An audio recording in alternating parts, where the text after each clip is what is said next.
ગાંધીધામમાં Gujarat education society સંચાલિત MP Patel કન્યા વિદ્યાલયમાં શિયાળાની ઋતુને ધ્યાનમાં રાખીને આજરોજ વાનગી સ્પર્ધાનું આયોજન કરવામાં આવ્યું. ધોરણ 9થી 12ની 60 વિદ્યાર્થીનીઓએ આ સ્પર્ધામાં ભાગ લીધો હતો. વિવિધ પ્રકારની વાનગી અને મીઠાઈઓ બનાવવામાં આવી હતી. ખાસ આમાં પોષણયુક્ત તત્વોનું ધ્યાન રાખવામાં આવ્યું હતું. દરેક વિદ્યાર્થીનીઓએ બનાવેલી વાનગીની સજાવટ પણ કરાઈ. આ સ્પર્ધા 2 વિભાગમાં હતી, માધ્યમિક વિભાગ અને ઉચ્ચતર માધ્યમિક વિભાગ. બંને વિભાગમાં પ્રથમ 3 ક્રમાંકને ઇનામ વિતરણ કરવામાં આવ્યું. આ સ્પર્ધામાં નિર્ણાયક તરીકે એચકેવી પ્રાથમિક શાળાના શીતલબેન દાદલ તેમજ કૃતિકાબેન સિંઘલે પોતાની સેવા આપી.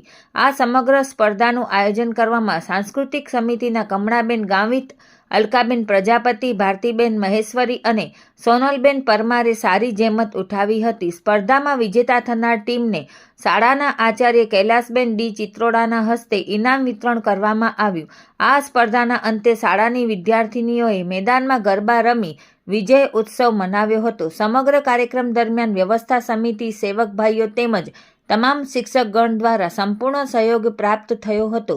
શાળાની જીએસ ઈશિકા પ્રજાપતિ અને હાર્દિકા મેઘાણીએ પણ સુંદર કામગીરી કરી હતી. રિપોર્ટ ભારતી માખીજાણી, ગાંધીધામ.